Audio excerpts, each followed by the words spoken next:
Olá, queridos amigos, muito bom podermos juntos tirar tempo para meditarmos na palavra de Deus. Mas antes de iniciarmos, como de costume, precisamos pedir sabedoria de quem pode nos dar, que é Deus. Nosso Deus, nosso Pai que está no céu, bendizemos o teu nome e pedimos sabedoria, Senhor. Nos ilumine agora na presente mensagem, em nome de Jesus. Amém. Então, o texto que nós temos para meditar hoje no livro de Gênesis, capítulo 2, versículo 15 em diante, que diz assim: Tomou, pois, o Senhor Deus o homem e o colocou no jardim do Éden, para cultivar e o guardar. E o Senhor deu-lhe essa ordem, dizendo: Toda árvore do jardim comerás livremente, mas da árvore do conhecimento do bem e do mal não comerás, porque no dia que dela comer, certamente morrerás. É um texto que nós já lemos e relemos, e quando nós lemos, mais uma vez que estamos fazendo agora, sempre tiramos algo dele. Porque a palavra de Deus diz que a palavra é viva e eficaz, e cortante e penetrante. Então a palavra de Deus, a cada momento, ela visita o nosso coração, lá bem profundo mesmo, e mostra a realidade de muitas e muitas coisas. Quando nós olhamos para o texto de Gênesis, como nós entendemos, agora temos uma compreensão do que realmente aconteceu. Como pode um planeta como nós vivemos, aparentemente, com tantas coisas aparentemente em parte perfeita, como eu e você, e como os animais, o que dizer da chuva que cai de gotas, o que dizer dessas coisas? O que dizer do sol que brilha? O que dizer da lua, das estrelas? Nós vemos imperfeição nisso? Claro que não. Tudo isso reflete o caráter de Deus. A palavra de Deus diz que só pelas coisas que Deus tem criado sabemos que existe um Deus. Então as coisas que Deus criou refletem o caráter do Criador.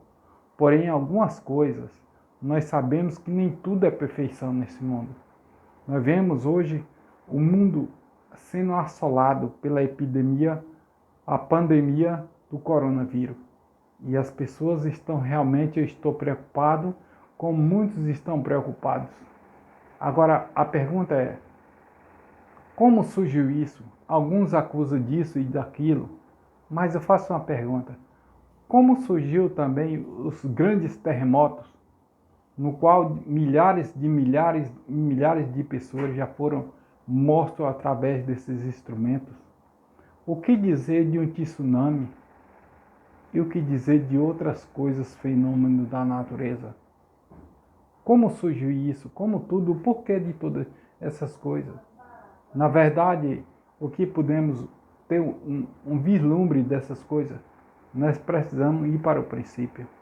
Então, quando Deus disse para Adão e Eva que eles não comessem nem tocassem, porque o dia que eles comessem, certamente eles morreriam, a palavra de Deus não estava apenas falando para ele mesmo, mas falando sobre todo o universo pelo qual eles deveriam tomar conta. Infelizmente, nós vimos o que aconteceu. Nossos pais caíram em pecado. E o pecado, consequência do pecado, é a morte, como nós bem sabemos. E por isso que milhares e milhares de pessoas morrem, seja de uma coisa, seja de outra, que existe até o ditado: quem não morre de novo, de velho não escapa. A verdade é que o pecado tem dominado o mundo, a morte tem dominado o mundo. E isso nos traz assim um certo medo, que quem não tem medo da morte, todos nós temos.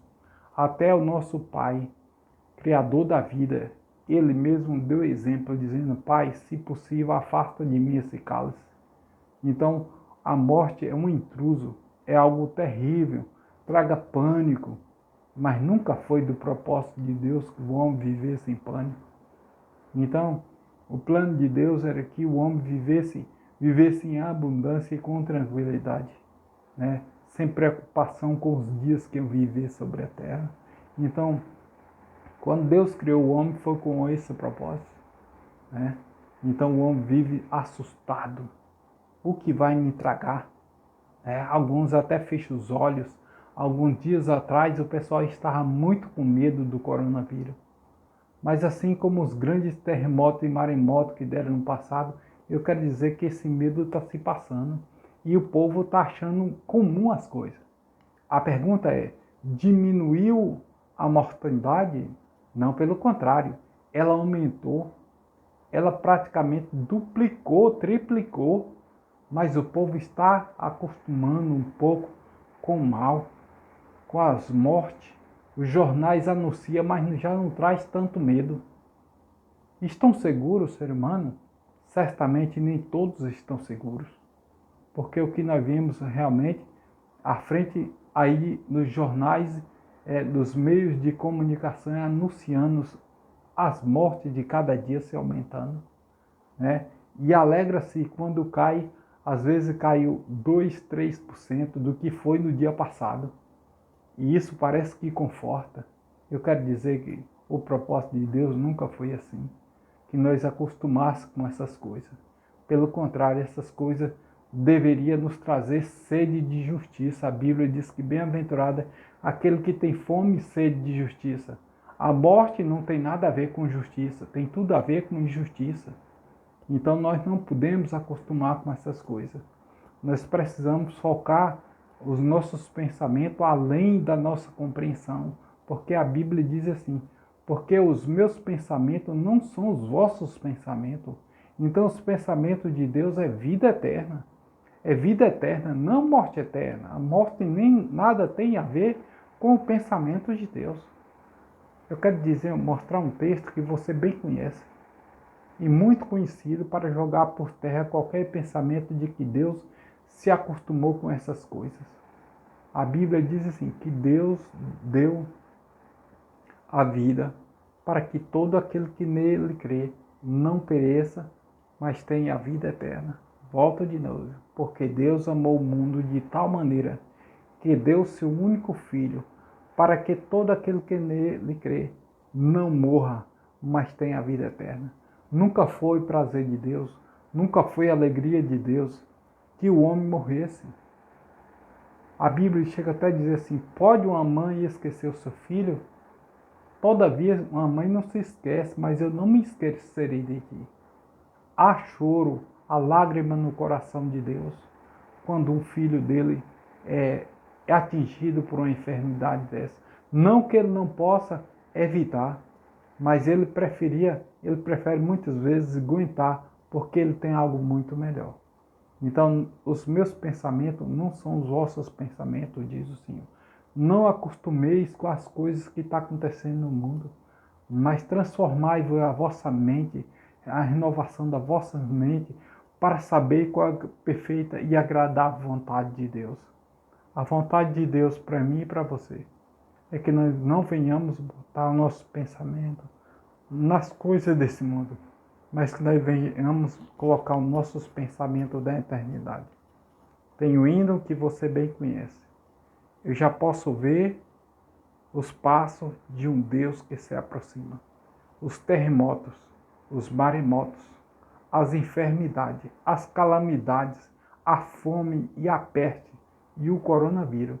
Eu quero dizer que são passos. Em breve Jesus vai voltar, porque Ele prometeu e mostrou os sinais para nós. O que vamos fazer? A Bíblia diz o que seremos de nós se nós negligenciarmos tão grande salvação. Queridos amigos, queridos irmãos que nesse momento ouvem a mensagem de Deus, que a mim também, Deus possa cada dia tocar em meu coração e que a minha esperança, a minha segurança esteja colocada nas mãos daquele que pode muito bem. A Bíblia diz que aquele que crê em mim, ainda que morra, viverá. Se você crê, você verá a glória de Deus. Se você crê nisso, que você crendo em Deus, ainda que morra, você viverá, eu quero dizer para você, se ainda hoje, quando der a hora de deitar, você pode orar a Deus que dizer assim, pode cair o mundo, mas eu estou em paz.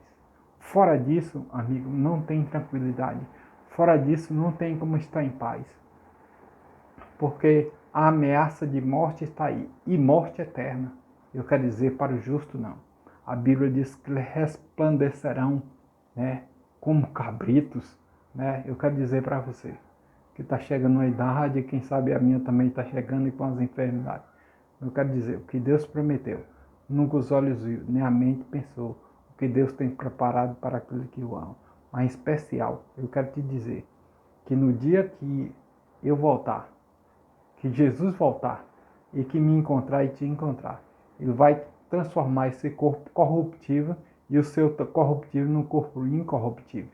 Aí nós veremos que valeu a pena servir a Deus. Que Deus te abençoe, que Deus me abençoe e fortifica a nossa fé. Em nome de Jesus, amém.